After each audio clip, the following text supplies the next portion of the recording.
South ఇండియాలోని అతి తక్కువ ధరలకి రత్నాలనందించే ఏకైక సంస్థ 6JVR. ఖగోళ అద్భుతమైన చంద్రగ్రహణం కారణంగా దేశవ్యాప్తంగా పలు ప్రముఖ ఆలయాలు మూసివేయబడ్డాయి. ఈ సందర్భంగా భక్తులు స్వామివారి దర్శనానికి దూరంగా ఉండాలని కూడా ఆలయ అధికారులు సూచిస్తున్నారు. దేశవ్యాప్తంగా నేడు చంద్రగ్రహణం ప్రభావం వల్ల పలు ఆలయాలపై పడింది. ఈ ఖగోళ దృగ్విషయం కారణంగా చాలా వరకు ప్రముఖ దేవాలయాలు ఆలయ సంప్రదాయాల ప్రకారం తాత్కాలికంగా మూసివేయబడతాయి. ఇందులో భాగంగానే రంగారెడ్డి జిల్లాలోని మోయినాబాద్ మున్సిపాలిటీ పరిధిలో ఉన్న చిలుకూరు బాలాజీ దేవాలయం కూడా మూతపడింది. దేశంలోని ప్రముఖ ఆలయాల్లో ఒకటైన చిలుకూరు బాలాజీ దేవాలయం చంద్రగ్రహణం సందర్భంగా మూసివేతకు గురైంది. సెప్టెంబర్ 7వ తేదీ ఆదివారం సాయంత్రం అంటే ఈ రోజు 4 గంటల నుంచి ఆలయాన్ని మూసివేశారు అధికారులు. ఈ నిర్ణయం చంద్రగ్రహణం సంప్రదాయాల ప్రకారం తీసుకున్నారు.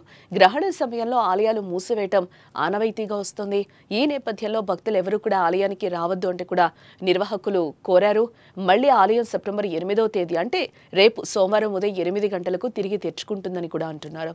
ఆలయం తెరిచిన వెంటనే స్వామివారికి శాస్త్రోక్తంగా అభిషేకాలు, పుణ్యాహవచనం వంటి కార్యక్రమాలు నిర్వహిస్తామని కూడా చెప్తున్నారు. భక్తులు ఈ కార్యక్రమాల్లో పాల్గొనవచ్చని కూడా సూచించారు.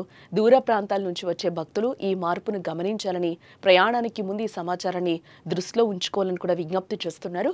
భక్తులందరూ ఈ ఆలయ నియమాలను పాటించి సహకరించాలని ఆలయ కమిటీ కోరింది. చిలుకూరు బాలాజీ ఆలయం ఎప్పుడూ భక్తులతో కిక్కిరిసి ఉంటుంది. కానీ గ్రహణం కారణంగా ఆలయాన్ని తాత్కాలికంగా మూసివేయడం వల్ల ఈరోజు సాయంత్రం ఆలయ ప్రాంగణం నిశ్శబ్దంగా మారిందని చెప్పుకోవచ్చు. భక్తులు రేపు ఉదయం ఆలయానికి వచ్చి స్వామివారి ఆశీస్సులు పొందొచ్చని అధికారులు తెలియజేస్తున్నారు.